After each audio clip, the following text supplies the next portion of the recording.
here on the left and right hand side of the duck are these hand-carved granite statues. Now, these statues once sat upon the Chicago Board of Trade Center until 1932. Whoa. The building was later redesigned by a statement out of mind. These statues were then brought to the Dells by Miss Helen Robb to decorate the grounds of her home, Dawn Manor. Now, please keep Helen Robb and Dawn Manor in the back of your guys' heads today. We'll be talking about them a little bit later, too. Now, I guess what I'm really just trying to say here, guys, is don't take these statues for granted. I think that one is my best joke of the day, so if you guys like that one, we'll be really long to our.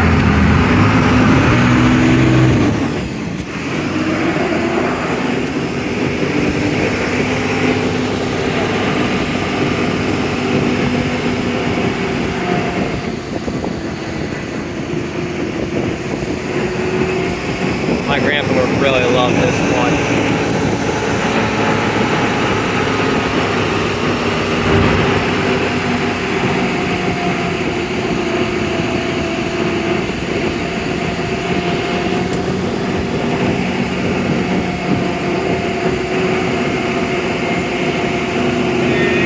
So just a few facts about the duck you guys are riding into today. Quadrillino was built back in 1942 in Pontiac, Michigan, by the company General Motors for a cost of $10,000. Wow. Now, our main purpose was ferrying troops and supplies to shore during World War II and parts of the Korean conflict. Now, she's 31 feet long, 9 feet tall, 8 feet 2 inches wide, coming in at a slim but slender 7.5 tons. Now, she can go anywhere from 6 to 8 knots on water and about 50 miles per hour on land.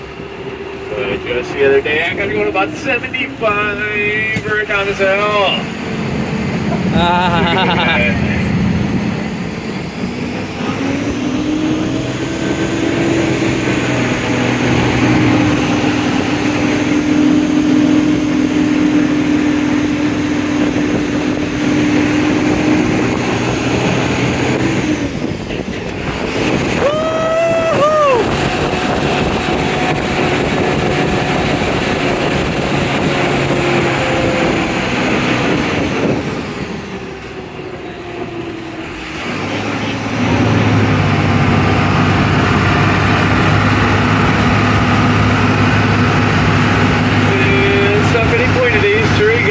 Wildlife run around anywhere, please let me know and I'll do my best to stop and you guys get any pictures, videos, anything like that.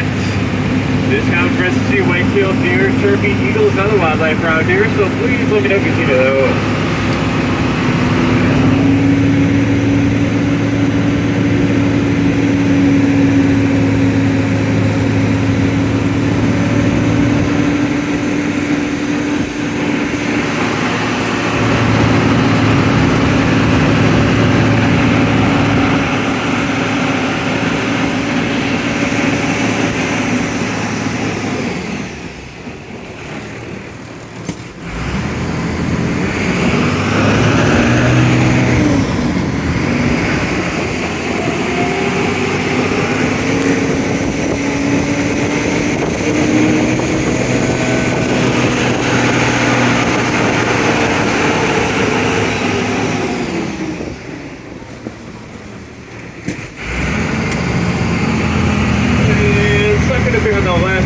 So that up, you guys will notice these danger and warning signs. Well, this weekend has been coming up on the most dangerous part of today's tour, known as the S-curve.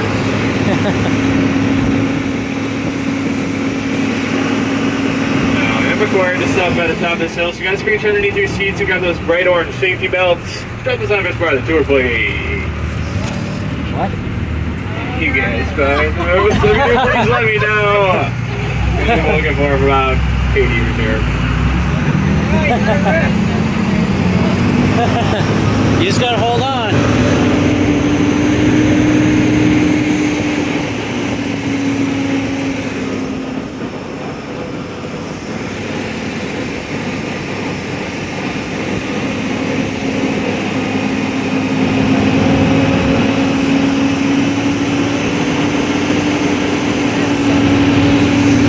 Well, that was one big stump. Reminds me of home. And just like that, we have descended down into Ferndale. Now, you guys might notice a slight drop in temperature here as we enter Ferndale. This is for two main reasons. Number one is the tall canopy of trees above us, blocking out most of the natural sunlight. Reason number two are these sandstone cliffs that are to the side of us. Well, the very porous, being holding a lot of moisture, there's almost a natural air conditioning down here in Ferndale.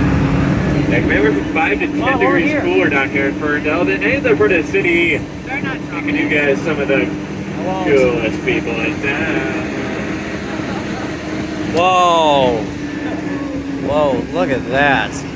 Man, imagine climbing up that. That would be hard.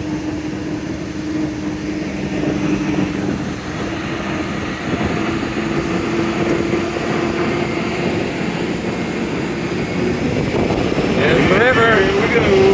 Woo-hoo! Are you guys ready? I am ready! Woo! Stop and drive for traffic. Oh, man. Oh yeah, water time. It works. Just like that, we are about to flow the Wisconsin River. Oh. Wisconsin River is only one of the hardest working rivers in the country, traveling for 430 miles directly through the state of Wisconsin, flowing through 27 hydraulic dams, will run you down to the Mississippi River, Prairie du Chien, Wisconsin.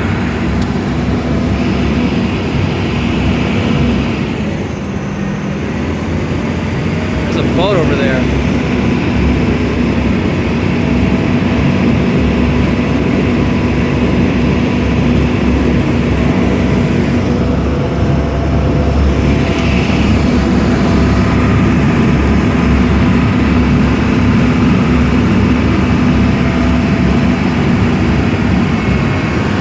First things you guys may notice are these crevices on the sides of these sandstone cliffs. These are actually home to what are known as cliff swallows.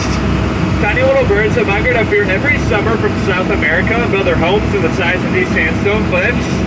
Fun fact about these tiny little birds, they actually eat about 2 to 3 times their body weight in mosquitoes every single day. So they come around here for sure.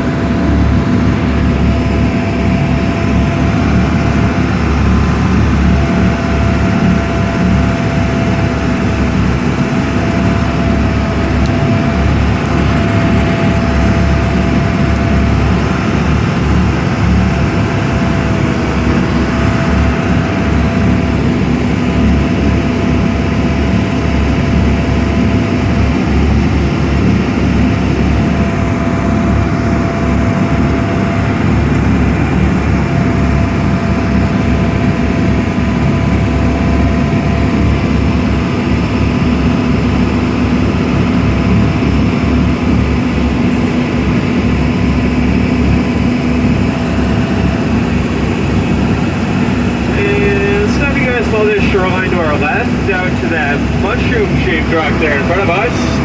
Well, that's our first rock formation of today's tour, known as Pulpit Rock.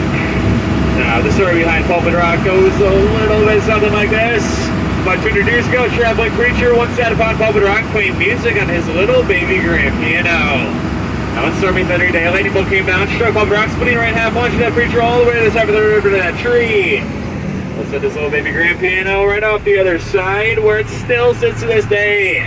We'll take the piano up into its rock and the keys facing that way.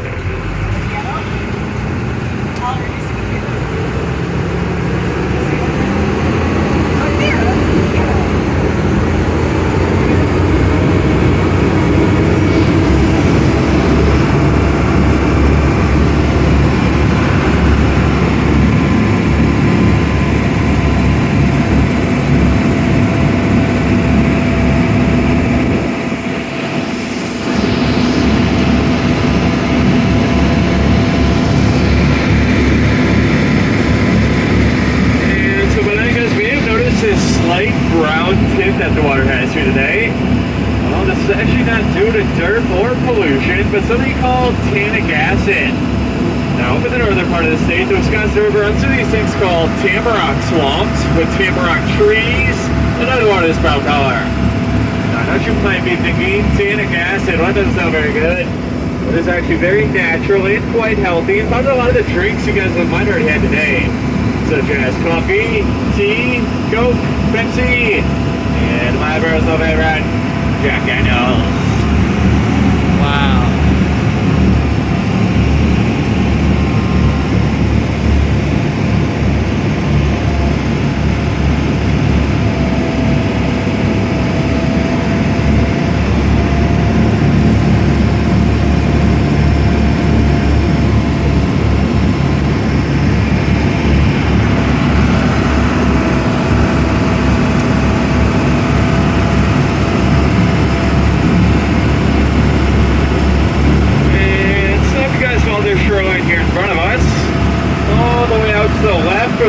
Sticks out. Well, that's our second and most famous rock formation of today's tour, known as Hawk's Beak.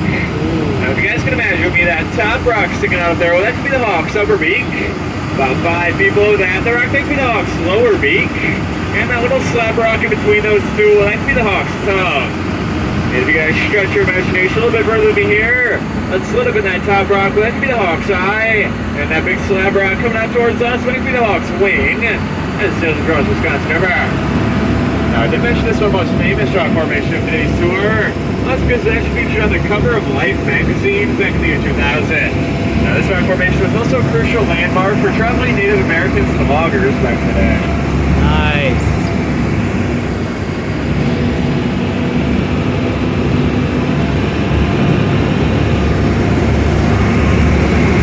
Yo, we're drifting.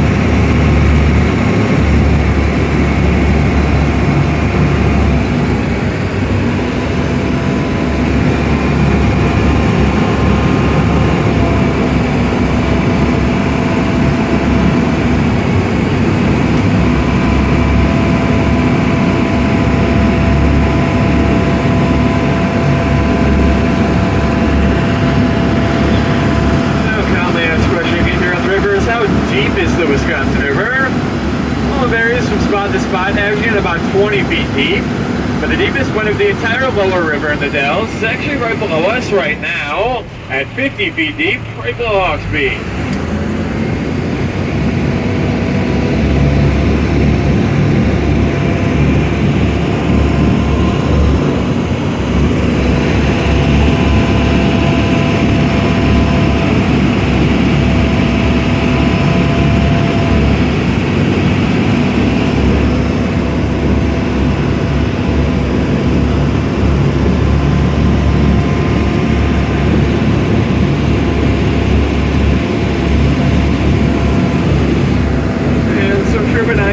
Notice these large sandstone cliffs on the side of us. Well, this is actually a very rare type of sandstone known as Potsdam sandstone, found in only 4 places in the entire world.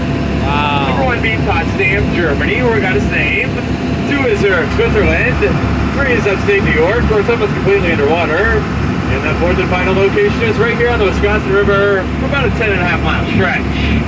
Now, what makes the sandstone so unique is how porous it is, like I mentioned earlier. Well, this allows trees, roots, scrubs, bushes, other vegetation almost go directly out the sides of the rocks with little to no topsoil. Now, this type of sandstone is also extremely fragile. Let's give each and every one of you a little piece of it. Actually, the crusher right in your hand. Here's some of those cliff walls I was talking about earlier.